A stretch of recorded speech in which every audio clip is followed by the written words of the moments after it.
Hey, what's up, everybody? This is your boy Rashad Spicer, aka One Flesh, and welcome to Marriage Maintenance. I have my wife here, Ashley. She is doing the most right now. Last time we talked about communication and how personality traits can strengthen your communication with your spouse. And so today we're going to talk about arguments and how to properly argue with your spouse. All right, let's do it.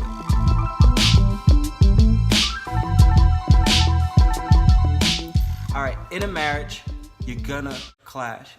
So you gotta be prepared for it.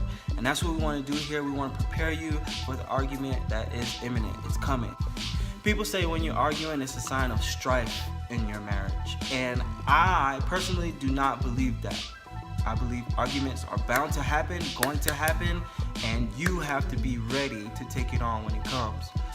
So, when you're arguing, you can't argue from a standpoint of trying to one-up your spouse, trying to hurt your spouse's feelings, or trying to just shut your spouse up.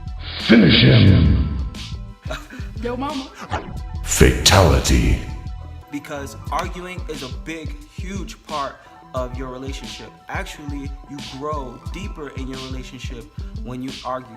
Anybody can have like a surface level relationship and never get to the root of any problems. And on the outside, they can look like they have it all together. But on the inside, they know for a fact that they have some unsolved issues and problems they haven't worked out. So when you're arguing, don't argue to fight. You have to argue in a position of understanding.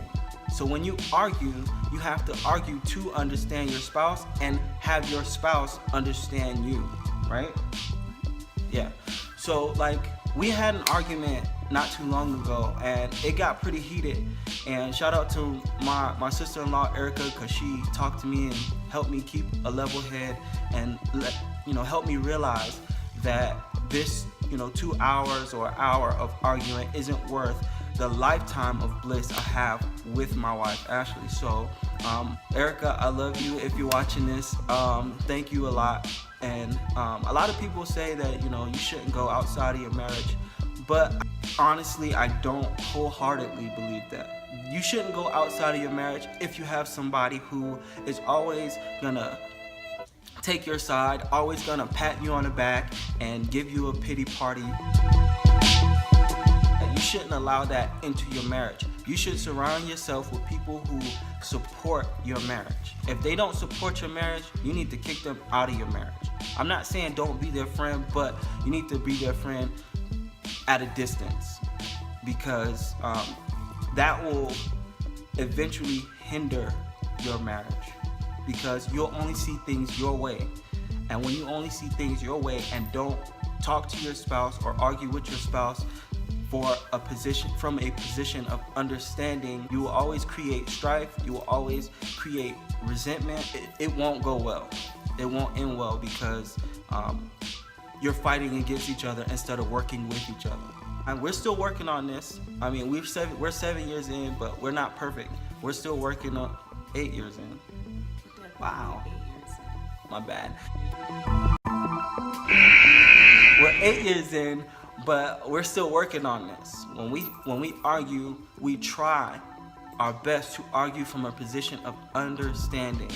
I want to understand where my spouse is coming from. She wants to understand where I'm coming from and come to a resolution. Another thing is do not avoid an argument. Do not avoid it.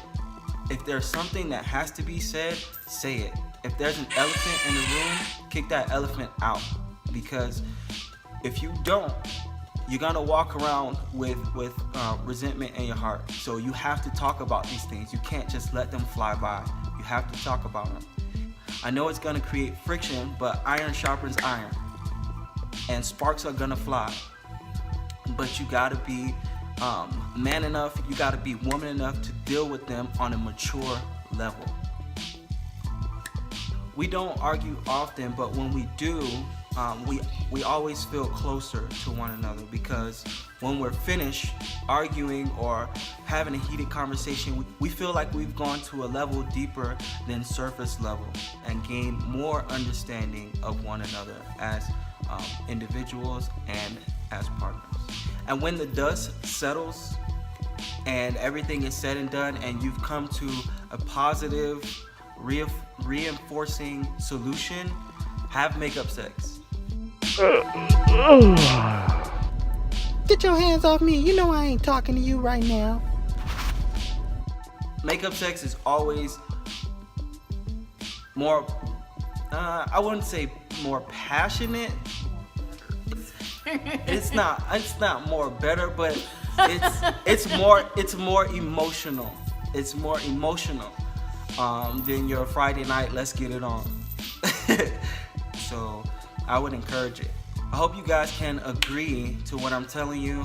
I hope you guys can implement what I'm telling you. It's gonna be hard. I know when sparks start flying, words start flying, and people get hurt.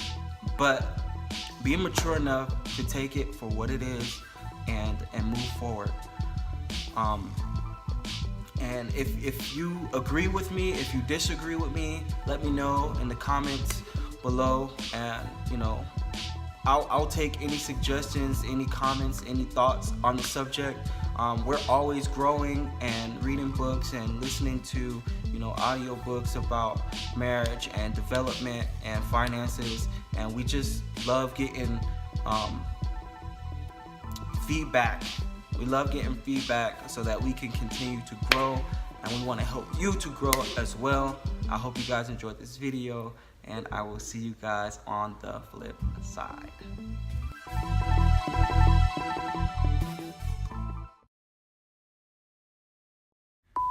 Hey, what's up, everybody? I'm Rashad Spicer, aka What is wrong with you? I was licking my lips when you did it. So? It was like, hey, everybody, I'm like.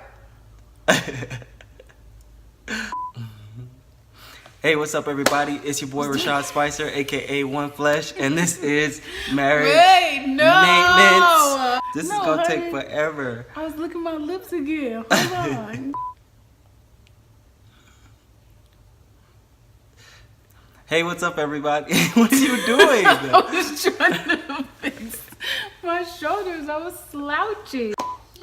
Hey, what's up, everybody? It's your boy Rashad Spicer, aka One Flesh, and welcome to You gotta say Marriage Maintenance. Ready, go. You gotta say ready, go. You move the camera. Ready, set, go. No, hold on. You ready? Yes. You sure? No.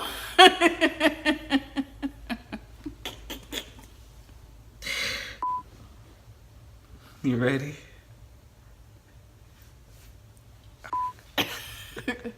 You ready? No.